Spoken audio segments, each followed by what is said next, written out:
Three,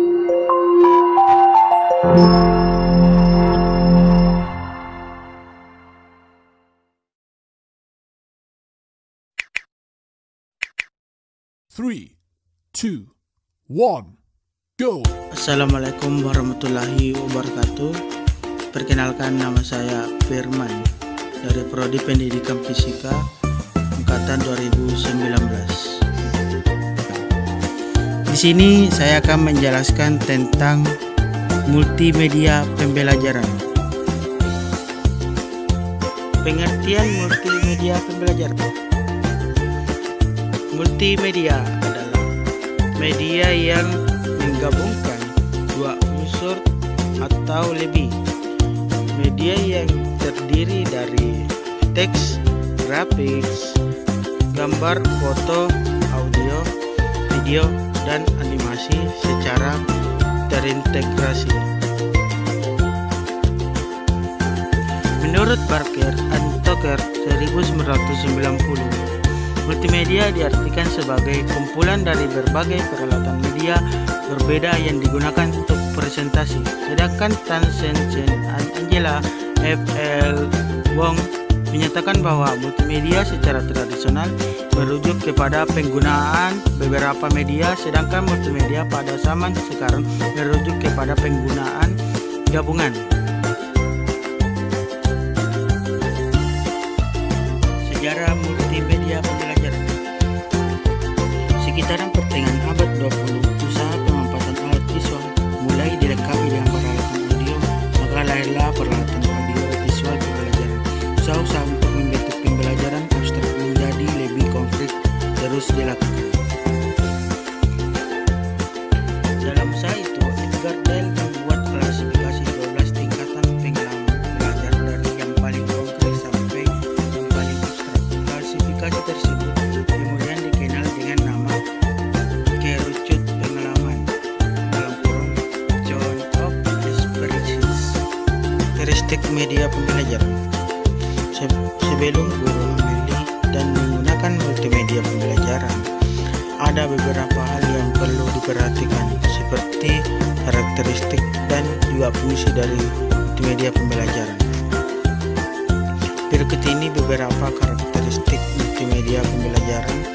Yang pertama, memiliki lebih dari satu media yang menyatu atau konvergen, misalnya dengan penggabungan unsur audio dan visual.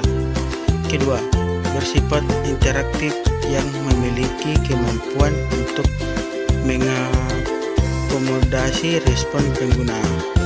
Tiga, bersifat mandiri dalam arti bisa memberikan kemudahan dan kelengkapan kriteria pembelajaran sehingga pengguna bisa menggunakan tanpa bantuan orang lain. 10 fungsi media pembelajaran. Beberapa fungsi media pembelajaran. Yang pertama yaitu pemusatan perhatian siswa. Kedua, mengunggah emosi siswa. Ketiga, membantu siswa memahami materi pembelajaran. 4, membantu siswa mengorganisasikan informasi. Kelima, membangkitkan motivasi belajar siswa. 6, membuat pembelajaran menjadi lebih konkret. 7, mengatasi keterbatasan ruang, waktu, dan daya indera. 8, pembelajaran. Ke-9, mengurangi kemungkinan pembelajaran yang melulu berpusat pada guru. 10, mengaktifkan respon siswa. Format multimedia pembelajaran. Pada dasarnya, dalam menyajikan suatu pembelajaran dengan menggunakan multimedia, terdapat beberapa format yang bisa kita gunakan atau terapkan. Tapi apa saja format tersebut? Yang pertama, tutorial. Jadi tutorial ini merupakan sebuah pembelajaran yang menggunakan multimedia untuk menyampaikan materi, baik itu secara teks, grafik, maupun video. Kedua, drill. Drill ini digunakan untuk melatih para pengguna sehingga mereka bisa mahir dalam mempelajari suatu keterampilan maupun penguasaan sebuah konsep tertentu. Adapun program ini menyediakan beberapa soal yang nantinya akan ditampilkan acak, jadi setiap soal yang muncul selalu berbeda. Ketiga, simulasi pembelajaran yang satu ini dikemas dengan format penyampaian yang lebih dinamis dan bisa diaplikasikan di dunia nyata. Eksperimen sebenarnya tidak jauh berbeda dengan simulasi, tapi eksperimen ini lebih ditunjukkan untuk kegiatan yang sifatnya percobaan, misalnya saja latihan praktikum di sebuah laboratorium. Kelima, permainan. Permainan di sini disajikan untuk proses pembelajaran. Dengan begitu diharapkan aktivitas belajar bisa lebih menarik dengan bermain. Adapun syarat multimedia pembelajaran. Yang pertama, pengoperasian yang mudah dan familiar. Kedua, mudah untuk diinstal ke komputer yang akan digunakan. Ketiga, media pembelajaran yang interaktif dan komunikatif. 4. Sistem pembelajaran yang mandiri, artinya siswa dapat belajar dengan mandiri baik di sekolah maupun di rumah tanpa bimbingan dari guru. Kelima, sedapat mungkin dengan biaya yang ringan dan terjangkau. 6. Mampu dalam memberikan kesempatan bagi siswa dalam mengontrol laju kecepatan belajarnya masing-masing. 7. Mampu dalam memberikan kesempatan partisipasi bagi keputusan pemilihan dan lainnya. Komponen multimedia pembelajaran. Yang pertama, suara. Seiring dengan perkembangan teknologi, suara kini bisa diaplikasikan pada benda tertentu yang memiliki sound card. Nah, sound card inilah yang menjadi komponen penting dalam multimedia pembelajaran. Bahkan, kini data dari suara bisa diubah dan disimpan ke dalam bentuk digital seperti file bertipe data suara. Salah satu format standarnya seperti MP3, WAV4, Musical Instrument Digital Interface, dan lain sebagainya. Kedua, gambar atau image. Pada dasarnya, sebuah format gambar dapat dipresentasikan ke dalam dua tipe, yaitu bitmap dan vektor.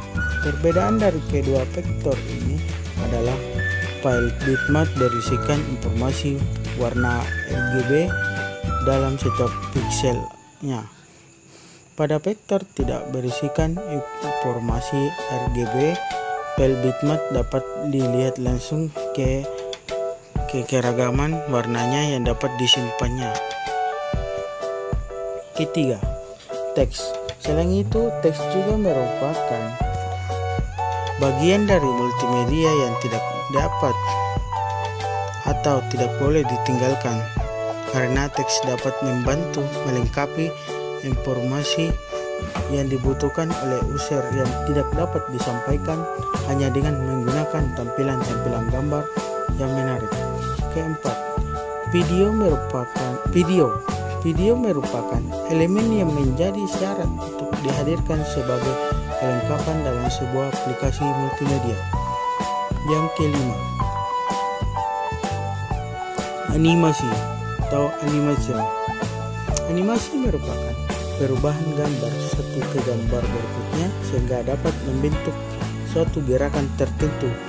Animasi menunjukkan sebuah seni dari gambar grafik yang menirukan gerakan dan juga berisikan penyamaan suara. Animasi mempunyai dua tipe yang berbeda, yaitu case-based dan frame based. Yang keenam, interaktivitas. Ropils menjelaskan makna interaktif sebagai suatu proses pemberdayaan siswa untuk mengendalikan sumber belajar. Solusi penggunaan multimedia. Pertama, memanfaatkan media yang sekitar kita disesuaikan kemampuan yang kita miliki. Kedua, perlunya sarana dan prasarana yang mendukung bimbingan belajar mengajar, baik secara tradisional maupun modern. 3. Guru yang memiliki kualitas kompetensi akademik dan profesional yang tinggi atau memadai di bidang teknologi modern yang diterapkan pada proses pembelajaran. Keempat, mengubah budaya para pendidik dari mengajar menjadi pelajar. 5. Memberi kegiatan semacam diskusi kelompok guna menambah pengetahuan tentang penggunaan teknologi multimedia dalam pembelajaran. Keenam, Diknas Kota harus bertanggung jawab untuk mengembangkan SDM para guru tentang teknologi multimedia untuk membantu pengembangan atau pembelajarannya.